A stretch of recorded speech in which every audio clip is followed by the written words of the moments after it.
안녕하세요, 잼송 부부입니다.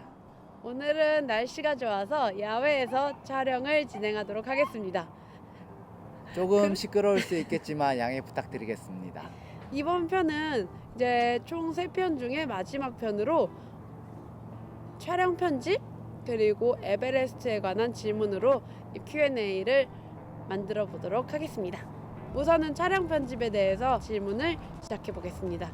첫 번째 질문, 카메라는 뭘 쓰시나요? 그리고 드론의 기종, 또 자격증이 있으신가요? 저희는 소니 FS5와 소니 α7R2 그리고 고프로 4와 드론 DJI 팬텀 3 프로를 사용하고 있습니다. 그러시군요. 네. 그러면 드론 기종은 방금 말씀해 주셨는데 드론 자격증이 있으신 건가요? 따로 자격증은 없고요. 처음부터 팬텀 3 프로를 구입하여 연습하면서 아직까지 잘 사용하고 있습니다.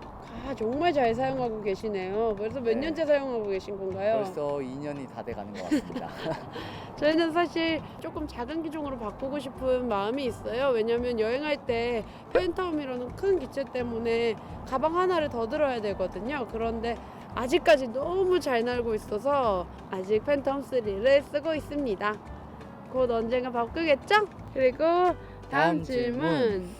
편집 프로그램은 뭘 쓰시나요? 제가 답변을 해야겠네요. 현재는 어도비사의 프리미어 프로를 사용하고 있습니다. 한 1년 전까지는 맥북을 썼는데요. 그때는 파이널 컷을 주로 썼어요. 그래서 아직까지도 파이널 컷이 조금 편한 부분은 있는데 프리미어 프로를 쓰다 보니까 좋은 점은 포토샵이나 기타 다른 프로그램과 연동이 잘 되더라고요. 그래서 그 점은 확실히 편한 것 같습니다. 촬영 편집은 어디서 배우셨나요? 주로 촬영은 남편이 하고 편집은 제가 하는 편입니다. 그런데 원래 영상은 제가 관심이 있어서 이 남편을 끌어들였습니다. 저는 5년 전쯤에 KBS 아카데미를 다닌 적이 있어요. 영상에 관심이 있어서. 그런데 좀 제가 생각하는 방향과는 다르더라고요. 그래서 저는 중간 정도만 듣고 수강료를 환불받아서 카메라를 샀어요. 캠코더를. 그래서 그 캠코더로 촬영을 시작했고 편집은 그 이후로 유튜브로 계속 공부하면서 배웠습니다. 그런데 그 당시만 해도 한국어로 된 편집 튜토리얼이 많이 없었어요. 그래서 저는 해외에 있는 유튜버들의 편집 강의를 들으면서 공부를 했습니다. 그런데 요즘은 한국 튜토리얼이 많기 때문에 편집을 공부하시기에 아주 좋은 것 같습니다. 오늘부터 당장 시작하시면 아주 좋을 것 같습니다. 그리고 촬영은 어떻게 배우셨나요? 그래서 저는 유튜브를 보며 배웠고 아직도 배우고 있습니다. 네, 잘 되고 계신가요? 잘 안 됩니다. 어렵습니다. 네. 더 내공이 쌓여야 할 것 같습니다. 네. 자, 그러면 영상 색감 보정은 어떻게 하는지 궁금해요. 영상 색감 보정은 사실 제가 그렇게 전문가가 아니기 때문에 뭐라 답변 드리기가 좀 곤란한데요. 하지만 제 기준으로 말씀드리면 저희는 여행을 하면서 편집을 하기 때문에 딱 기본만 하는 편입니다. 이 노트북이 살짝 힘들어해서요. 그래서 주로 카메라별로 컷컷마다 색감을 맞춰주고요. 화이트 밸런스 맞춰주는 거, 그리고 명암, 그러니까 밝고 어두운 부분 정도 맞춰주는 편이고요. 그리고 종종 시네마틱한 약간 영상에 영상미를 돋보여야 되는 부분이 있다면 저희 카메라가 다 소니 카메라이기 때문에 S로그로 찍어서 럿을 입히는 편입니다. 그렇게 조정을 해주는 편이고 보통은 그렇게 컷 정도만 맞춰주는 편이에요. 음악 저작권은 어떻게 하고 계신가요? 네, 저희는 에피데믹 사운드라는 음원 사이트에서 월마다 약 15달러 정도에 결제하며 사용하고 있습니다. 유튜브의 조회수마다 다르니까 혹시 필요하시면 참고하시면 될 것 같습니다. 저희는 아주 꼬꼬마 유튜브이기 때문에 가장 기본 15달러를 내고 사용하고 있습니다. 네. 그리고 이거는 촬영 편집에 대한 내용은 아닌데요. 머리를 깔끔하게 미는 이유가 있나요? 재민님은 왜 빡빡이세요? 두상이 예뻐서 그런가요? 예쁘긴 한 것 같습니다. 여행 한번 안 가면 머리 심을 돈 나올 텐데 왜 안 심나요? 왜 빡빡이세요? 네, 다들 아시겠지만 탈모가 있어서 머리를 깔끔하게 밀고 다닙니다. Q&A 1편에서 말씀드렸던 것처럼 20대 초반에 방위산업체에서 근무를 했는데요. 그 당시에 화학 제품을 많이 사용하다 보니 탈모가 심해졌던 것 같아요. 탈모로 스트레스를 엄청 많이 받았죠. 그래서 병원도 다니고 약도 먹고 결혼 못하는 줄 알았지. 뭐 결혼 그 당시에 솔직히 결혼에는 관심이 별로 없었어요. 연애도 못하는 줄 알았지. 가발도 쓸까 고민도 하고 모자도 많이 쓰고 이랬는데 그럴수록 더 스트레스 받고 남을 의식하는 저를 발견하더라고요. 아, 이러면 안 되겠구나. 살면서 머리 말고도 중요한 부분이 많은데 이걸 가지고 그 꿈 같은 20대 초반에 많이 스트레스를 받는 자신을 발견하고 조금씩 내려놓기 시작했어요. 지금은 그래서 완전 내려놓으셨네요. 네, 거의 완전까지는 아니지만 거의 내려놓고 깔끔하게 머리를 밀고 다닙니다. 아니 여행에도 좋은 것 같아요. 저는 사실 진짜 부러운 게 저는 맨날 샤워할 때 한 10분 이상이 걸리잖아요. 머리도 감아야 되고 샴푸도 필요하고 비누도 필요하고 여러 가지가 필요한데 1분 만에 샤워하고 나올 때도 있어요. 정말 비누 꽝 해가지고 물 한번 쫙 뿌리고 내가 나와서 샤워하는 거 봤어? 아니 맨날 자기의 샤워 무용담을 얘기해 주더라고요. 나 1분 만에 샤워했다. 세수하면서 머리를 같이 감죠. 단점이 있다면 에베레스트 같은 추운 곳에 갈 때 너무 춥습니다. 스노우보드 비닐을 써도 비닐 사이로 바람이 들어오고 그런 단점은 있습니다. 그래서 여러 가지 장단점이 있는 머리인 것 같으니 여러분도 한번 시도해 보세요. 여행 중에는 아주 편합니다. 굳이 시도할 필요는 없을 것 같습니다. 잠시 기차가 지나가네요. 여기 알래스카 기차가 지나가서 기차가 지나갈 때까지 잠시 멈췄다 할게요. 너무 시끄러우니까 잠시 쉬겠습니다.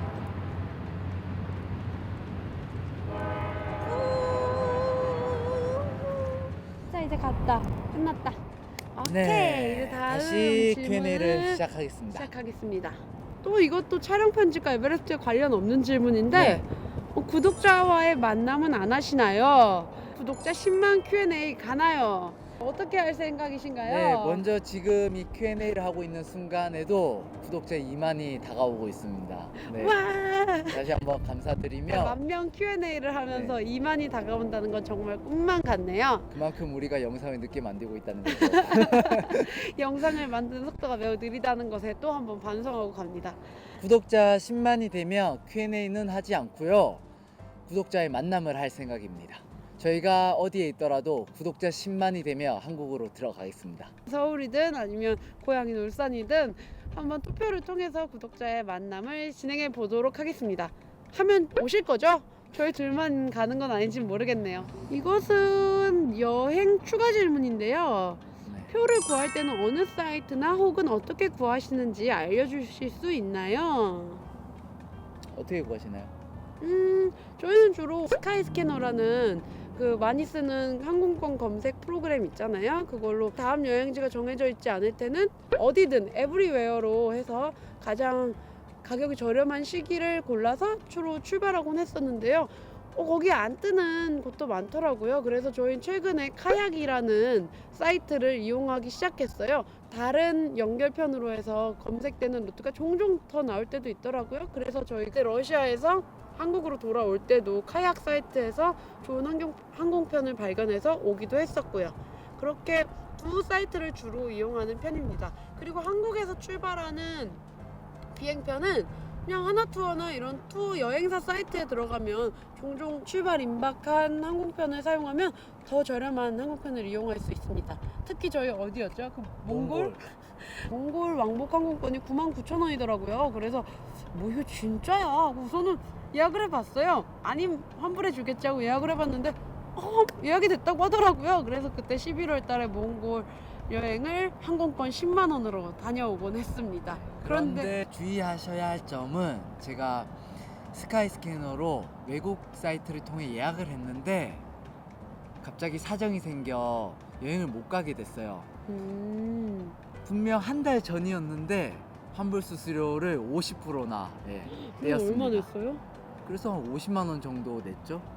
그리고 외국 사이트로 예매를 하다 보니까 환불 절차도 불편하고 그때 큰 교훈을 얻었죠. 아, 그러니까 스카이스캐너나 카약으로 예약을 하시더라도 꼭 최저가를 보지 마시고 그 최저가가 아니라 환불 규정이 어떻게 되는지를 가장 먼저 확인하시길 바랍니다. 왜냐면 어떤 일이 생길지 모르니까요. 송님 대학 동기인데 몇 년 만에 여기서 보니 신기하네요. 화이팅! 반갑다 친구야. 누구인지 메시지 주면 우리 언제 한번 꼭 만나자 친구야. 태우 누님 화이팅! 제 막내 동생 태우입니다. 친구들한테 홍보를 많이 하고 다닌다더니 친구가 여기서 응원을 해주고 있네요. 감사합니다.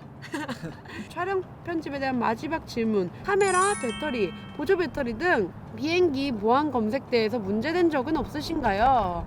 저희는 보통 몇 개를 들고 다니냐면 캠코더 배터리 3개, 미러리스 배터리 5개, 그리고 드론 배터리 2개, 액션캠 배터리, 그리고 핸드폰, 뭐 총 10개 이상의 배터리를 가지고 다니는데요.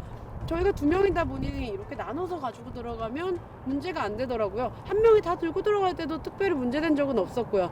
그런데 문제는 너무 많이 들고 들어가면 확실히 몇 개냐고 물어보는 경우는 몇 번 있었어요. 그래서 그 이후로는 항상 이렇게 반 정도 나눠서 가니까 특별히 문제된 적은 없었던 것 같습니다. 인천공항 홈페이지에 처음에 들어가 보니까 규정이 있긴 하더라고요. 적당한 정도면 가능한 것 같습니다. 그리고 항공사마다 규정이 다르다고 하니 항상 확인을 해보고 오히려 배터리보다는 보안 검색대를 통과할 때 마이크가 많이 걸렸어요. 생긴 게 이게 길쭉하고 특이하다 보니까 이게 뭐냐고 많이들 물으시더라고요. 그럴 때마다 가방을 다시 풀어서 고생을 했습니다. 그리고 대신 한 번 문제된 적이 있었어요. 언제였냐면 그때 보조 배터리를 들고 갔는데 저희 그게 좀 오래된 보조 배터리다 보니까 그 미리 암페어 수가 이렇게 지워져 있더라고요. 그러다 보니까 들어갈 때 이거 몇 암페어짜리냐 물어봐서 이거 2만짜리다 그랬더니 안 써져 있어서 우리는 이거를 반납하고 가야 된다라고 하더라고요. 그래서 거기서 노트북을 켜서 인터넷 연결해서 요 상품 파는 것까지 다 해서 보여주니까 그제서야 통과시켜 주더라고요. 그러니까 항상 보조 배터리를 가지고 다니실 때는 크게 몇 암페어인지 나타나 있는 거를 가지고 다니시길 추천드립니다. 왜냐면 요즘 항공 규정이 더 엄격해졌기 때문에. 네, 이것으로 촬영 편집에 대한 Q&A는 마치겠습니다. 네, 그리고 마치겠고요. 다음은 이제 에베레스트 Q&A를 시작하겠습니다. 예, 그러도록 하겠습니다. 다음